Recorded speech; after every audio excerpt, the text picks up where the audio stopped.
Certain truths are better left shrouded in quiet layers, concealed from the world.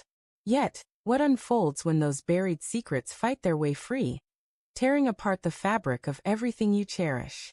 This narrative isn't solely about deceit. It's about the shattering cost of confronting reality. I never meant to unravel the bond we shared. I clung to that thought repeatedly, as though it could undo my choices, as though it could erase the anguish carved into his expression when the truth broke through. I met Evan during a summer internship in Seattle. At 24, I was driven, determined, and uninterested in love. But Evan, he was captivating, a presence that drew me in effortlessly. His steady confidence and crooked smile could soothe any gathering, making everyone feel valued. Initially, we were just co-workers, nothing deeper. Yet, within a month, we were entwined, unable to stay apart. It wasn't a brief, fiery affair. It was solid, profound, and genuine. When summer ended, I abandoned my plans to return to Boston. Evan asked me to stay, and I agreed with a heart full of happiness.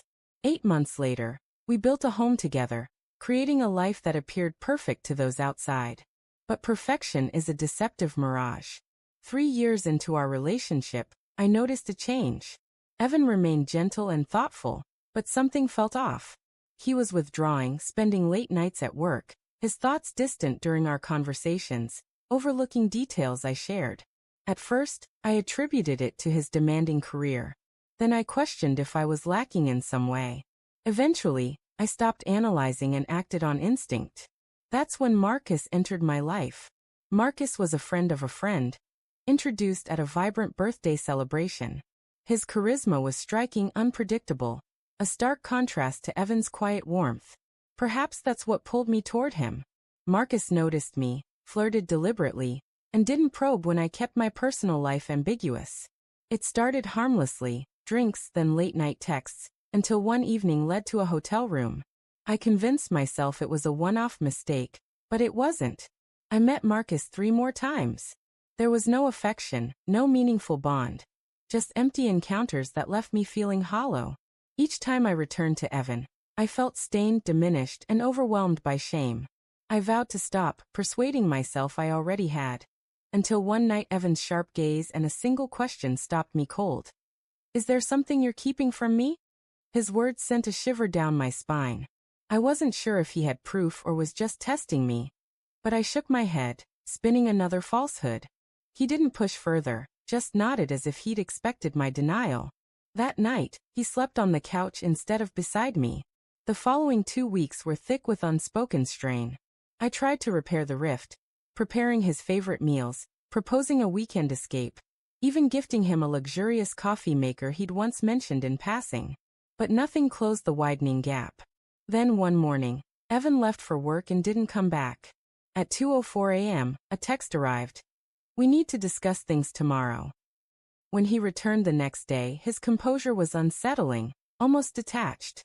He sat across from me, a stranger's space between us, and placed a folder on the table. Inside were damning records, screenshots of my messages, hotel receipts, even a blurry photo of Marcus and me leaving together.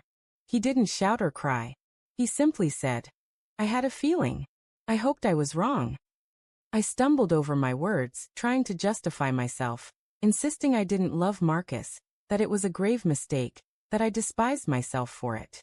Then, in a moment of unguarded truth, I let slip something I hadn't intended. "I wish you'd never found out." His expression hardened. Not, "I wish I hadn't done it." Not, "I'll do anything to fix this." I'd revealed I wished he remained unaware. In that moment, I knew I'd lost him forever. Evan stood, walked to the door, and said, "That tells me everything." Then he was gone. For a week, there was only silence. Then an email arrived. He was moving out, terminating the lease, and requested space. I fell apart. I erased Marcus from my life, deleting every trace of him.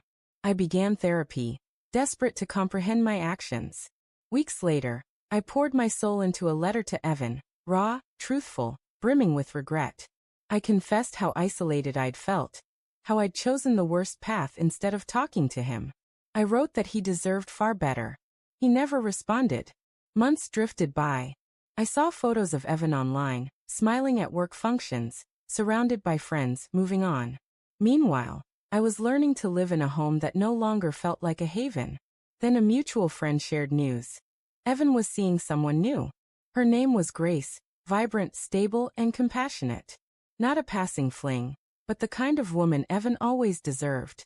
I expected to feel resentment, but instead, I felt the weight of what I'd destroyed, a life I could never rebuild. I still relive that night. The folder, his face, the moment my words sealed our end. I wish you'd never found out. I replay the scene in my mind, searching for the right things to say, but life grants no do-overs. I never thought he'd uncover the truth, but I wish he hadn't. Not because I deserved to keep it hidden, but because then I wouldn't have to confront the devastation I caused. Some grieve the act of betrayal, others mourn its fallout. But the deepest pain comes from words we can't take back.